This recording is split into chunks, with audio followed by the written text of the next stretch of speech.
opening the center, immediately contesting crucial squares and creating dynamic possibilities for piece development.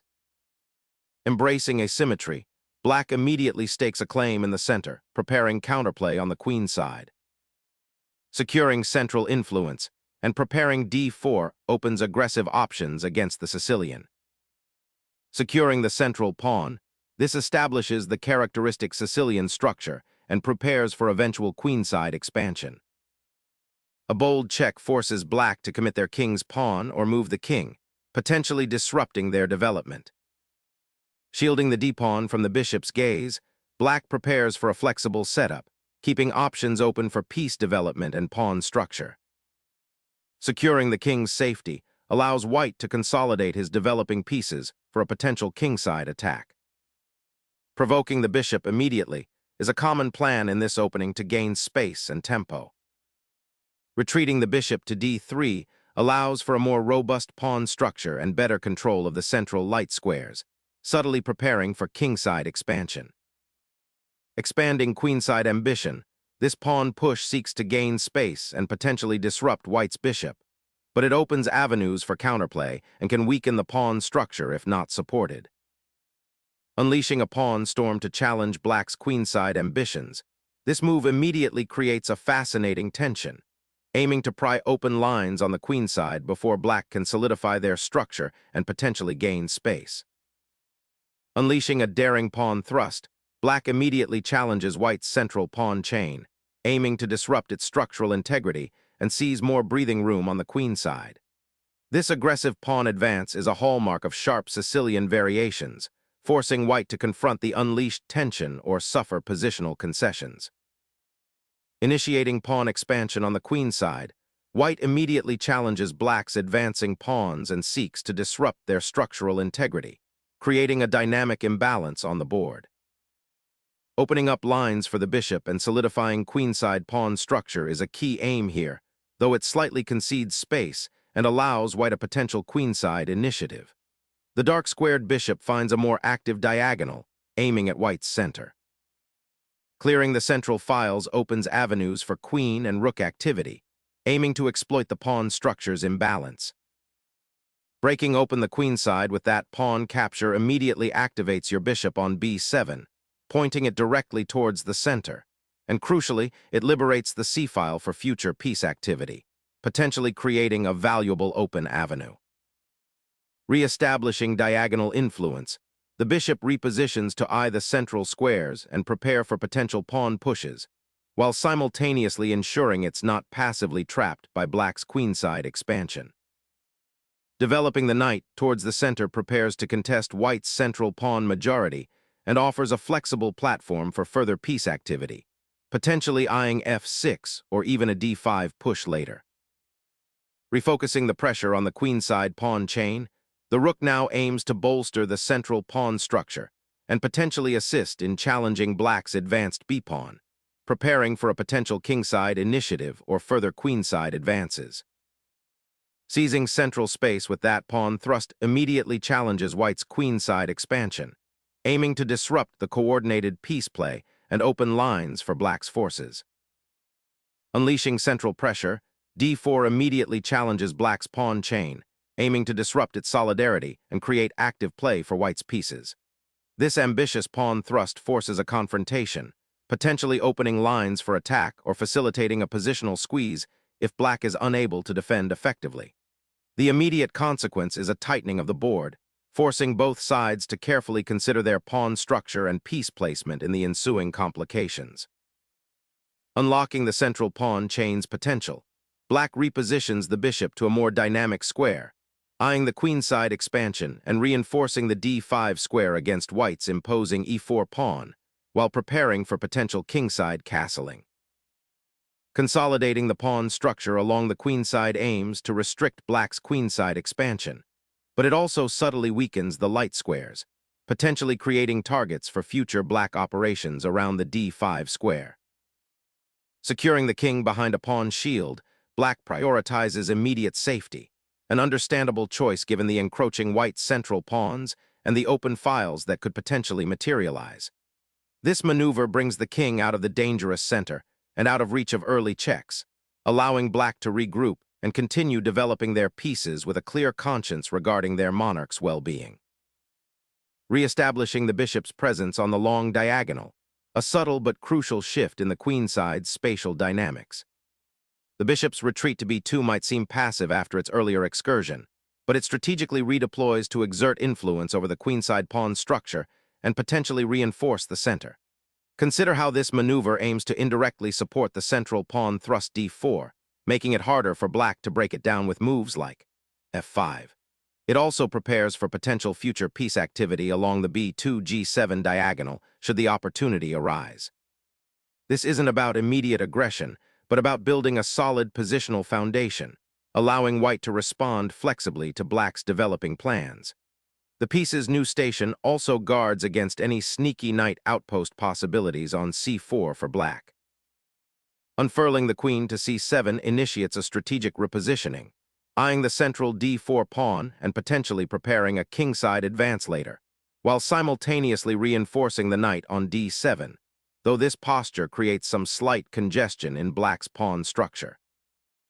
The knight now embarks on a circuitous route, aiming to reinforce the central queenside structure and potentially reposition for an attack on the kingside, a subtle shift from the earlier queenside pawn thrusts. Reinforcing the central e-pawn structure and preparing for a potential kingside offensive is the goal here, while also tidying up the piece coordination and offering the rook a more active file on the semi-open e-file, where it can challenge white's own rook and potentially support a d5 push later on. Shifting the knight to f1 heralds a subtle repositioning, aiming to redeploy it to a more active square, possibly g3 or h2, to bolster the kingside defense or support a potential kingside attack later. This maneuver also frees up the e3 square for a piece, perhaps a rook, to exert influence on the e-file or even prepare a d5 push. It avoids immediate conflict, prioritizing positional improvement over direct confrontation. A thoughtful repositioning aims to liberate the f8 bishop from its passive role, eyeing the central d6 pawn and potentially supporting a kingside pawn push later, while also preparing to contest the light squares that white's bishop on c2 currently dominates, creating a subtle but important shift in the positional battle. The knight relocates with purpose, aiming to escape the congestion on the kingside and find a more active post, likely on f5, to pressure black's central pawn structure. Shaping the kingside pawn structure, black prepares to develop the dark-squared bishop to a more active square, aiming to contest white's central influence and potentially launch a counter-assault. Unleashing a pawn storm toward black's monarch now begins, aiming to exploit the slightly uncoordinated nature of the dark-squared pieces and create open lines on the kingside. Creating a pawn barrier on the kingside with the h-pawn significantly alters the immediate attacking potential, offering a defensive sanctuary while simultaneously potentially restricting the mobility of the g6 pawn and hindering the knight's natural sortie squares. A bold thrust, white opens the central highway, aiming to sever black's queen and king's connection and pressure the d-pawn outpost. This maneuver forces a strategic re-evaluation, as black must now decide whether to embrace the fight or retreat, potentially yielding valuable central space. The king's safety, previously a comfortable consideration, now becomes a pressing concern. Black pushes the queenside pawn, aiming to create a dynamic on that flank and contest white's space advantage. This pawn advance could also be a prelude to developing the bishop to b7 or potentially opening the file later on, but it also risks weakening the pawn structure if white can exploit the extended pawn chain. Initiating a targeted assault towards black's kingside, this maneuver seeks to exploit the weakened dark squares and potential disarray in the pawn structure, aiming to create weaknesses for a subsequent pawn storm or piece infiltration. Black seizes the initiative on the queenside, aiming to unravel the pawn chain and create play along the now open file. This pawn thrust challenges white's advanced knight and aims to disrupt white's queenside structure, potentially opening lines for black's rooks and bishop. It's a bold step, inviting further complications and a test of white's ability to maintain control. Opening the A-file immediately disrupts black's central pawn chain, sacrificing pawn structure for dynamic play. Unleashing the knight to b6 drastically alters the queenside dynamic, aiming to disrupt white's centralized pawn structure and introduce immediate attacking possibilities. This repositioning cleverly reroutes the knight towards the coveted d5 square or potentially supports a pawn push on the c-file, challenging the control of those important central squares.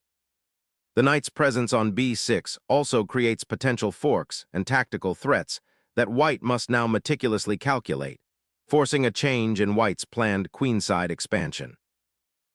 Repositioning the bishop to attack along the diagonal offers improved scope and a clearer path for the queen to join the kingside attack, while simultaneously preparing to contest the now open c-file if black decides to exchange on a4. Black seizes an opportunity to disrupt white's queenside pawn structure, hoping to activate the bishop on b7 and create counterplay. Clearing the diagonal for the queen aims to exploit the exposed dark squares around black's king, particularly the e5 square. Unleashing the long-range firepower of the bishop, black repositions the rook to activate it along the open c-file, directly challenging white's control and setting up potential pressure on the queenside, while also creating a defensive outpost for the knight on b6.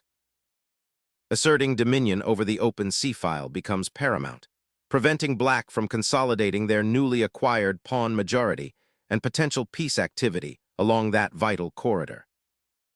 The bishop now eyeballs the c4 pawn and creates a subtle pressure along the a6 f1 diagonal, aiming to uncoil white's queenside pawn structure.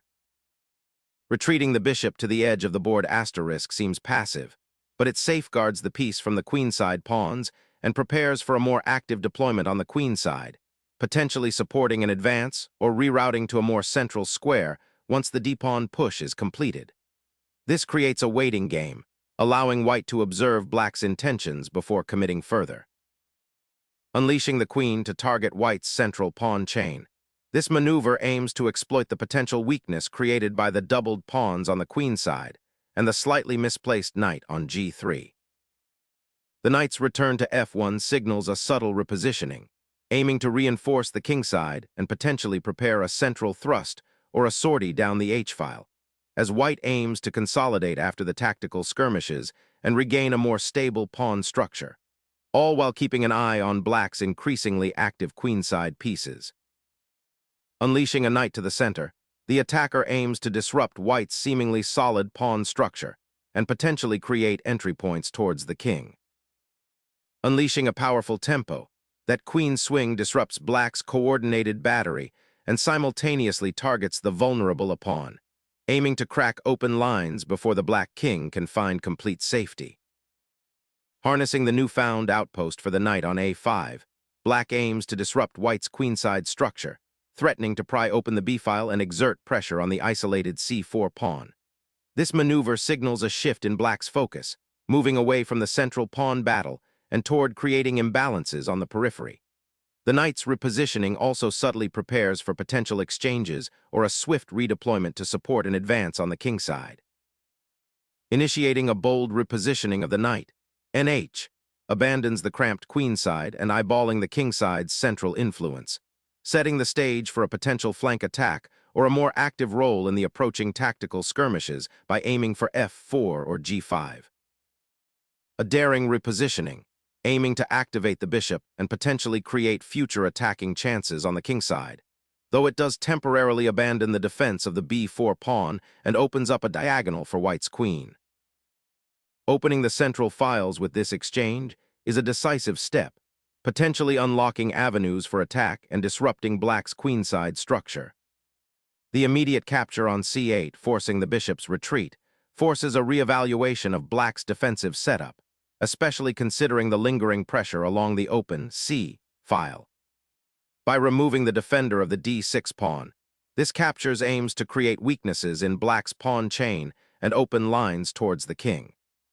This rook trade simplifies the position, often a precursor to a more aggressive middle game where piece activity and initiative become paramount. The sequence of exchanges culminates in a critical moment, allowing white to redeploy pieces into more active positions, potentially targeting vulnerable squares. Seizing the open file, black recaptures with their rook, immediately contesting control of the crucial c-file and preparing to infiltrate white's position. Abandoning the kingside pawn shield, the knight embarks on a circuitous journey, a tactical retreat disguised as a positional repositioning, aiming to influence the queenside battle and potentially reinforce the central squares. A bold decision given black's active pieces and control of the open C file. A bold foray into enemy territory, snatching a pawn with the knight, but at what cost to white's own initiative? The immediate exchange on c4 will open lines for white's rooks, potentially creating significant pressure along the c-file, while black's knight, though now a dangerous attacker, might find itself somewhat isolated and a target for white's remaining pieces. This gambit of material for piece activity is a classic Sicilian dilemma. Reclaiming the pawn opens lines and brings the queen into an active central position, eyeing potential weaknesses in black's newly formed structure. Black reclaims the pawn and immediately contests the central files, aiming to disrupt white's potentially strong piece placement. Sacrificing material to dismantle the opponent's pawn structure and gain open lines for your pieces is a daring gamble, potentially ushering in a more active, albeit materially reduced, position. Opening the H-file offers a direct assault avenue, but consider the defensive posture of your own king after this exchange. A strategic gamble emerges, pushing the knight towards a less defended corner, hoping to disrupt black's consolidating structure and perhaps create unexpected weaknesses on the king side where the g-pawn is now somewhat exposed. A clever repositioning, aiming to activate the rook along the now open file and challenge white's piece placement on the king side. A subtle repositioning, the bishop retreats to guard the king side, anticipating potential pawn storms and offering support to the knight should it advance. Unlocking the diagonal for your queen on c2 initiates a fascinating positional contest, threatening to unravel white's carefully constructed pawn structure and potentially creating dangerous infiltration pathways towards the white king. Trading queens here solidifies white's central pawn structure and prepares for an endgame where the active knights might prove more valuable than black's somewhat restricted bishop, especially with the file potentially opening. Exchanging those rooks decisively simplifies the position, paving the way for a potential endgame where the pawn structure on the king side, now a bit exposed with the doubled pawns, might become a target.